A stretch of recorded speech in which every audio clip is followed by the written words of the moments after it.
Okay, big announcement by Finance Minister Bill Morneau providing an update on Canada's fiscal situation. It was an historic announcement today that will shape Canadian economic policy for years to come, described as the economic and fiscal snapshot for 2020.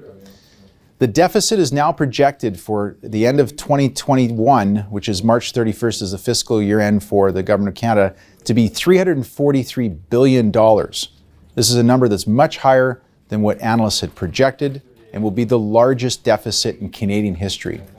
More to the point is the size of our nation's debt.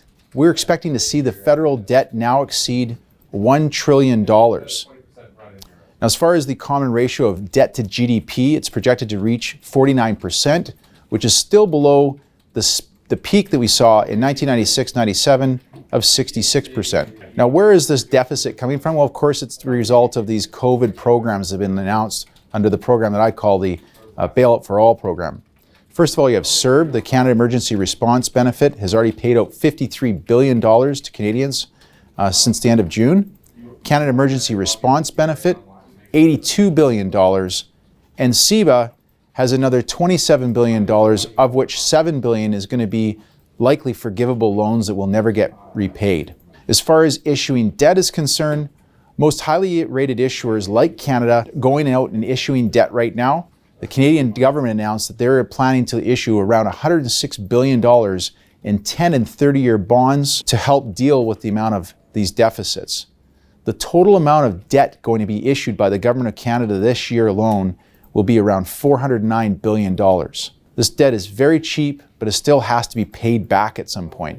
And that's the big point I think a lot of people are missing. Now, how is this going to affect our economy? Well, Canada's so-called AAA credit rating is a little bit on the rocks now. We know that Fitch recently downgraded Canada to a AA plus credit rating, and I think there's more cuts to come in the coming months.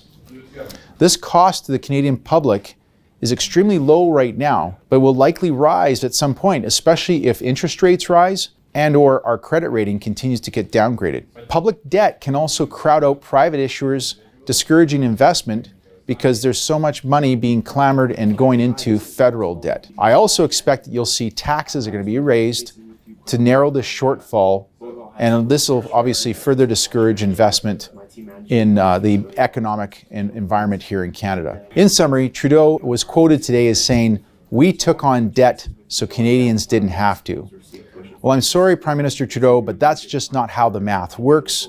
If you take on debt and you spend foolishly, it is on the hands of Canadians, both today who are paying taxes and future generations to come. I hope this government will realize quickly that there needs to be a balance between addressing the COVID-19 situation and the economic outfall and how these programs are going to cost us a fortune for many years to come. We'll have more to provide to you as details unfold. Thanks for tuning in.